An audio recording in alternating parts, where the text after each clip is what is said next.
Assalamualaikum warahmatullahi wabarakatuh. Selamat datang di channel Kembang Sutaman bersama saya Widya. Kali ini saya akan mengisahkan beberapa kisah nyata. Tanpa berlama-lama, yuk kita dengarkan ceritanya. Selamat mendengarkan. Hantu Kota Tua Jakarta.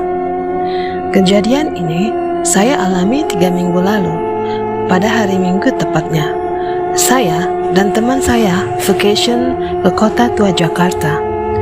Kami berangkat menggunakan kereta dan tiba di stasiun kota. Hari mulai siang jam 11. Panas terik tidak menyurutkan masyarakat yang ingin menikmati kota tua. Saya dan teman mendatangi Taman Fathahillah. Menakjubkan, seperti di luar negeri, dan keramaian pun tak menyurutkan mereka untuk menampakkan diri. Entah kenapa, mata ini selalu tertuju pada restoran ayam cepat saji yang terkenal. Bagi yang sudah ke kota, pasti tahu namanya. Di bagian bawah gedung digunakan untuk restoran, sedangkan di bagian atasnya kosong.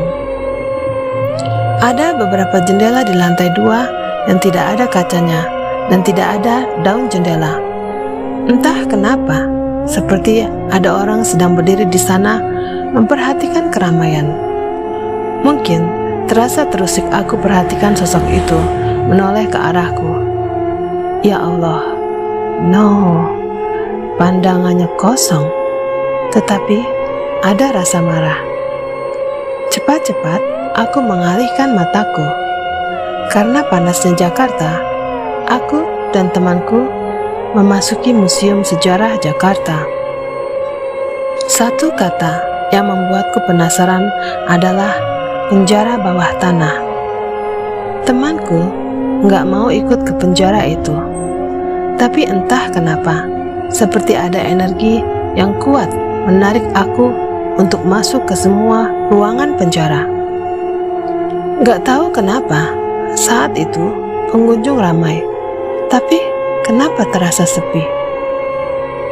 Pertama, aku menuju ruang tahanan yang berada di sisi sebelah kiri. Sedih, gelap, pengap, dan langit-langitnya begitu rendah. Di dalam ruangan penjara itu terdapat bulatan besi untuk borgol kaki. Dan aku lihat di sisi kiri penjara ada orang yang sedang duduk. Aku kira pengunjung, tapi kenapa nggak pakai baju dan hanya mengenakan celana petani dan badannya kurus. Umurnya sekitar 20 tahunan. Firasatku bekerja. Ayo Nan, cepat keluar. He's not human. Dengan tergesa-gesa, aku keluar dari ruangan penjara bawah tanah itu. Saat tiba di depan pintu penjara, aku mendengar suara laki-laki itu bicara. Apa yang salah sampai saya dibawa ke sini? Nggak tahu kenapa kaki ini seperti ada yang mendorong untuk masuk kembali ke dalam penjara.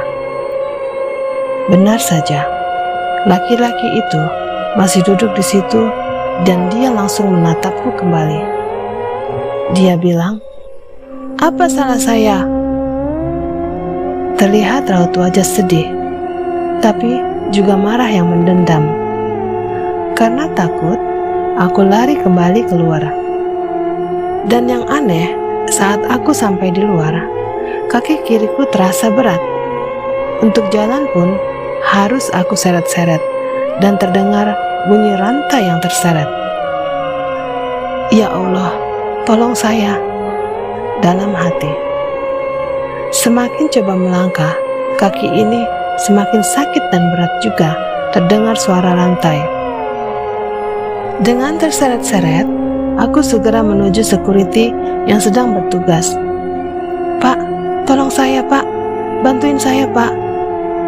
Security itu pun kebingungan. "Ada apa Pak? Apa yang bisa saya bantu?"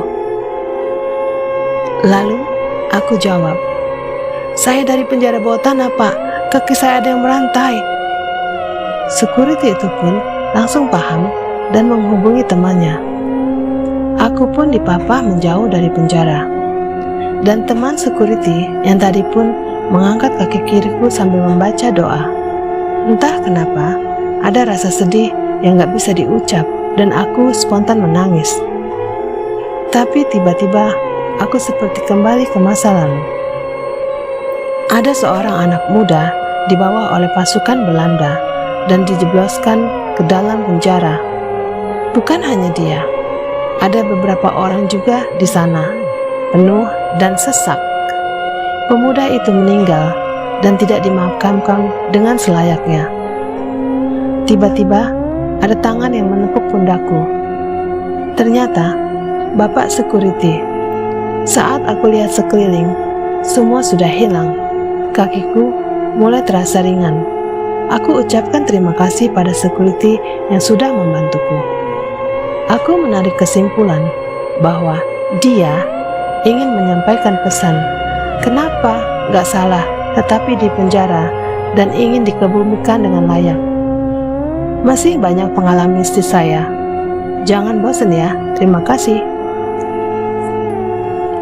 Mbak Genit, pembawa susuk di Gym Batang. Dari kecil, saya sudah memiliki indera keenam seperti melihat setan, hantu, dan malaikat. Yang tidak heran pula, saya bisa melihat orang yang memasang susuk. Perkenalkan, namaku Roma. Saya adalah seorang mahasiswa, suka mengunjungi sebuah gym yang ada di dalam sebuah hotel besar di Batam ini.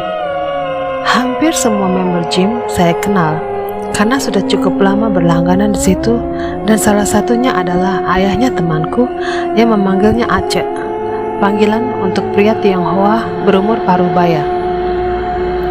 Aceh sudah berumur 50-an mendekati 60-an. Dirinya selalu kelihatan bijaksana dan pelan. Maklum, karena umurnya, kelincahan tubuhnya tidak seperti pemuda. Dia sedikit membongkok dan berjalan pelan, tetapi kuat dalam treadmill dengan kecepatan 5,5. Dalam benakku, Aceh adalah orang yang pelan dan sudah tidak begitu semangat. Beliau pelan karena mungkin takut jatuh. Olahraga yang disukai Aceh adalah main pingpong di gym itu. Tetapi pada dasarnya beliau bermain dengan biasa saja. Kecuali ketemu lawan yang hebat, beliau akan agak bersemangat. Aceh rajin beribadah, serta fotonya sering dimasukin ke Facebook oleh anaknya, yaitu teman sekolahku. Anak gadisnya sangat menghormati Aceh, tetapi semua berubah pada suatu hari.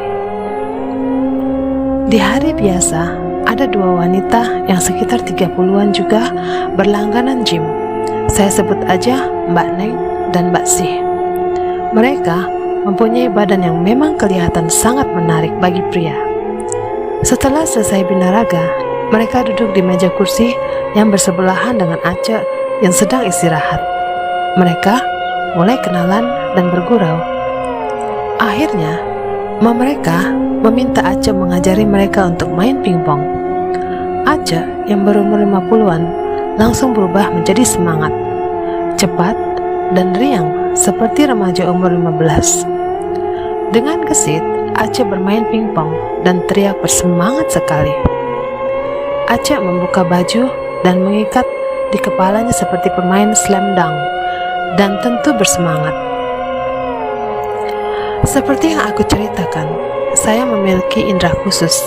Ternyata, kedua mbak tersebut adalah dukun yang senang mencari korban bayi untuk membuat dirinya semakin muda. Saya tidak tahu mengapa mereka menghampiri Aceh. Sejak itu, Aceh menjadi seperti terhipnotis, selalu menanti mereka, dan semangatnya luar biasa.